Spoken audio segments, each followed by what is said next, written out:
You see them sometimes over the small airports in Texas, and it's usually cause to pull over to the side of the road and stop and look up and watch for a while. Aerobatic pilots, folks who do things with airplanes that would get commercial airline pilots, even Air Force jet jockeys, grounded permanently the minute they land. But these people firmly believe that airplanes were made to be flown upside down. They'd fly them backwards if that were possible. Our ace producer on this program, Hamilton Masters, has a taste and the stomach for this sort of thing. Better him than me. Maybe you are one of those people who would never dream of doing this. And maybe this is the stuff of your dreams. Maybe you've been bitten by the bug and live for those moments when acceleration pushes you into the seat of an airplane with 3, 4, even 5 times the force of gravity. For those few seconds when you hang upside down with nothing but air between you and the ground. And then there are those lucky enough, maybe crazy enough, to do more than dream. They do this for a living. If you can do something for a profession that's exciting, then really you've got it made, because you won't have to do something on the weekends that's exciting. You're doing it all the time. Chuck Stockdale and Nadir Pham are the flying part of the Tag-Heuer Aerobatic Team, based at a small airport southwest of Houston. They've taken on a tough job. They're on the air show circuit. Nadir and myself have been flying solo in the air show circuit for probably, well, I've been flying almost 15 years, and he's been at it for quite a while. And then this year we came up with, Nadir designed the basic look of these planes for our sponsor. This year we just started flying together with these 2 planes.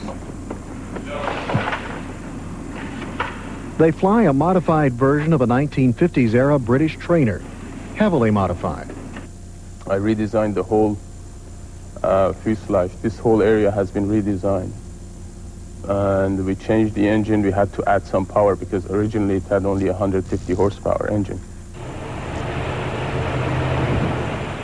The result, a high-tech monoplane with an open cockpit, a mix of the old and the new. It's a novelty on the circuit and an image the sponsoring Swiss watch company likes. But novelty is not enough. You have to put on a good show.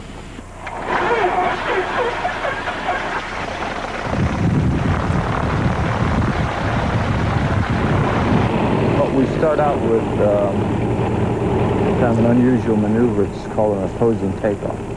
And we start at opposite ends of the runway, and we come towards each other, which creates a collision effect.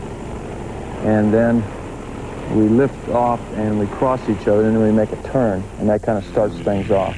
It creates a little bit of tension when you see the planes coming head on.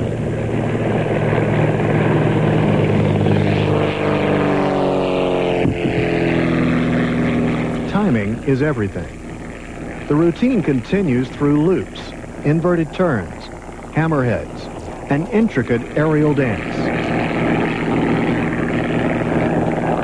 We never do anything that we haven't completely choreographed and planned in advance. Like when you're flying an air show sequence, there's no ad-libbing at all. Everything that you do, we've got a little instruction card on the panel, and it's surprising you forget maneuvers. You need to go back and refer to that. When Nadir goes into a loop airplane, I'm not watching the ground or anything else.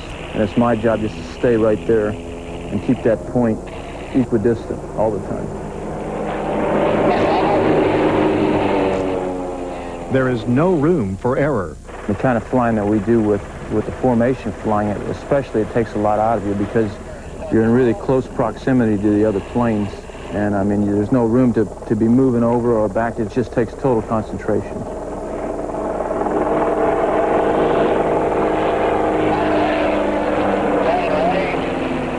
That kind of concentration is hard work, emotionally and physically. It does take its toll on you.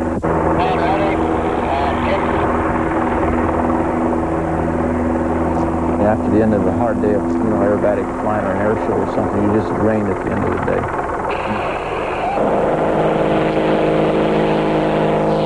The show is enough to drain both pilots. A string of flags has been placed 25 feet above the runway. The two planes line up and descend. Nadir will fly under the flags. Chuck will cut the string with the plane's tail. The hard way.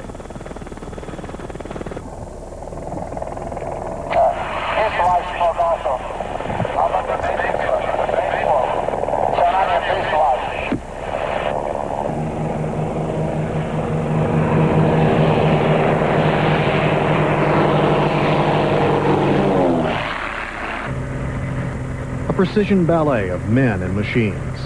And that's part of the thrill. Who said discipline can't be fun? You know, it's a kind of a discipline sort of fun. And really the fun comes in the satisfaction of doing something like we're doing here, where you can do a show like that that's entertaining and do it time after time after time at all these different air shows around the country and do it safely. You get a good feeling of satisfaction out of it, and that's where the fun comes. All the talk of preparation and planning, discipline and fun is one thing. But remember, this is a dangerous game. Pilots are killed at aerobatics and air shows. Aerobatic flying is a mixture of danger and discipline. There's an adrenaline rush and a feeling of being one with the airplane as it dances through the skies. All of this is the stuff of dreams for thousands of pilots and would-be pilots. And it is the stuff of life for those who do more than dream. The Tag-Heuer team is one of the attractions at this year's Wings Over Houston Air Show. It's coming up on